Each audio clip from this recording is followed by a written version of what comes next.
Right, guys. I'm gonna be doing a bit of gaming. Counter Strike 2 is available on the Steam Deck. If you're looking for it, go to your store. Go to the main store thing. Go to categories. Click on. If you get on categories, go to free to play, and then scroll the way down until you get this main list, and it's right in here. And if I can play the trailer for you guys, I'll just play the trailer now. For over 2 decades, Counter-Strike has offered an elite competitive experience, one shaped by millions of players from across the globe. And now, the next chapter in the CS story is about to begin. This is Counter-Strike 2.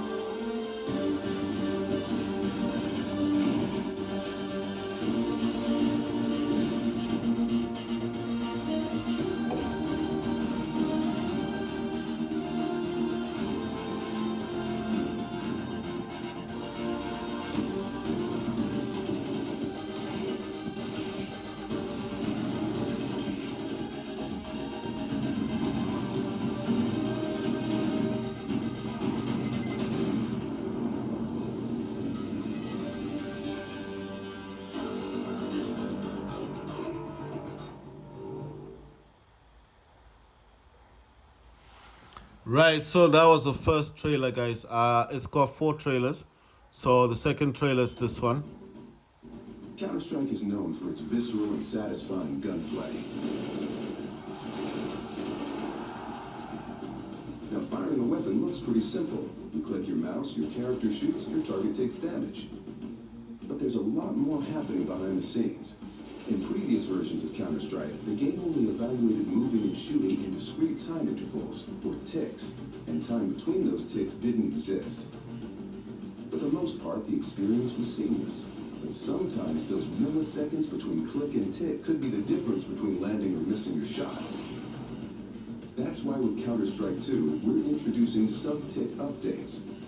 Now the tick rate no longer matters for moving and shooting, so the server will know the exact moment you fired your shot, jumped your jump, or peeked your peek, and the server will calculate your precise actions between ticks. So what you see is what you get.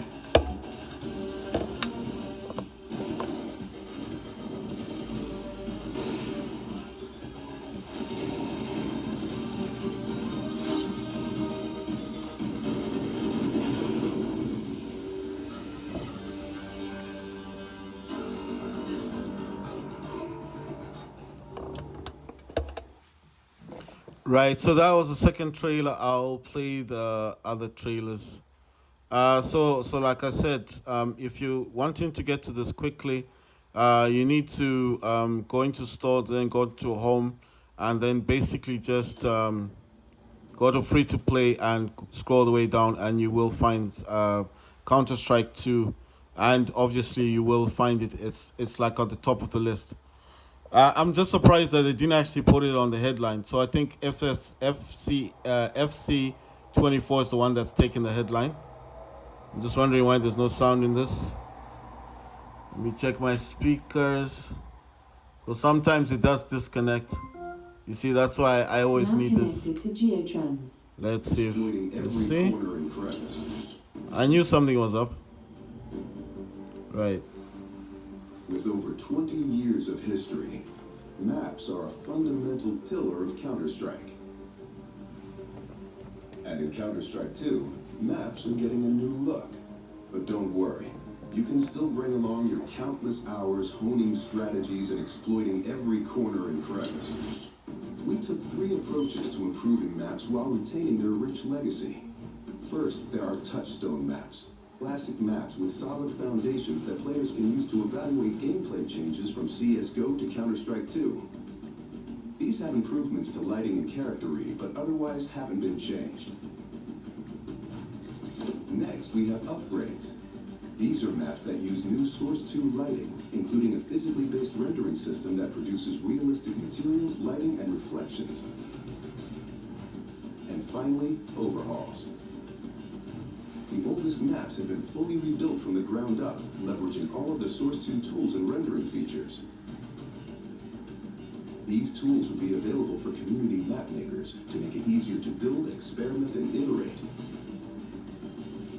With upgrades to lighting, player read, and materials in Counter-Strike 2, even the familiar will feel brand new.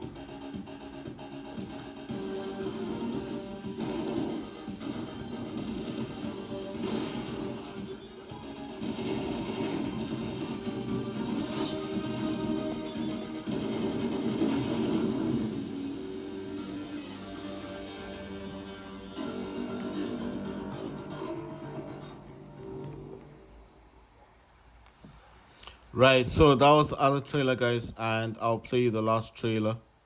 And this is the fourth trailer. In a Counter-Strike match, information can mean the difference between success or failure.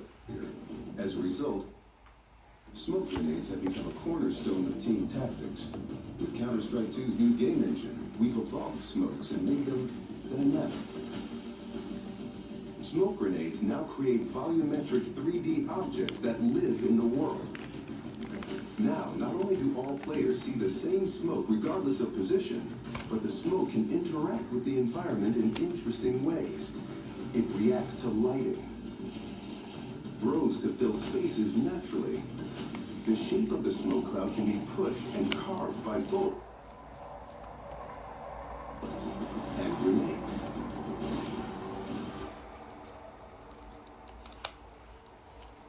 That's weird. In Counter-Strike 2, smoke grenades provide even more tactical opportunities. They're just going to look and... You know what's weird? Every time I remove my Joy-Cons, right, it stops.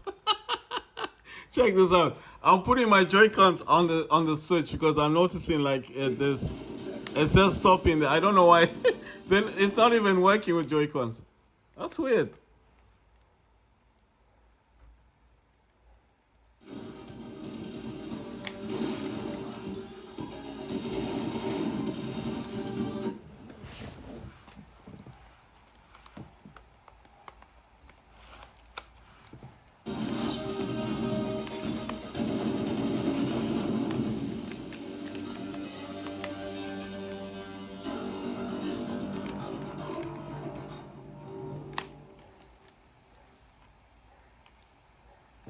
Right, so that was the last trailer for Counter-Strike 2. Like I said, it is available on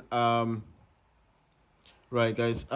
So like I said, I just wanted to show you how to get Counter-Strike 2. There is an update on Call of Duty Modern Warfare 2. If you play Call of Duty Modern Warfare 2, I'm just saying there is an update. So if you guys want to download that and get into it, then there is an update. I think the main reason why it was stopping is because, you know what, the way I've got, okay, let me just put the DualSense thing here. Where I've got this DualSense, it moves a bit, and then obviously, like what I'm trying to say, when it moves, it's like, I have it next to me, so when it's moving, if the touchpad touches, it's like a mouse that acts like a mouse, and obviously if the triggers are touching, it can actually stop. So I think it may have stopped something in there. I'm just noticing in this game I'm trying to play, it's not responding to my Joy-Cons. That's why I was disconnecting the Joy-Cons, trying to get it to work. I mean, trying to get it to respond to the Joy-Cons. Right. So like I said, on the other Steam Deck, it's not yet done with. It's on 7.1 gigabyte for Counter-Strike 2. Like I said, they do transfer to one another. So as long as this is downloading, that's why I decided let me play a game like War Robots and try and get that working. Right, so I was having a bit of an issue with my Joy-Cons. That's why. This is a game I do play. It's called Vigor. If you guys have ever heard of Vigor, it's a stealth game. It's very good game to play. But like I said, I was having issues with the Joy-Cons. So I think when I was removing them, I noticed that it was actually stopping the Steam Deck. But the Steam Deck itself shouldn't be bothered by that, because I'm just like,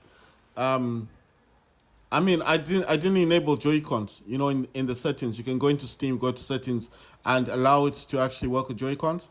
So I'm just like, how come this is happening?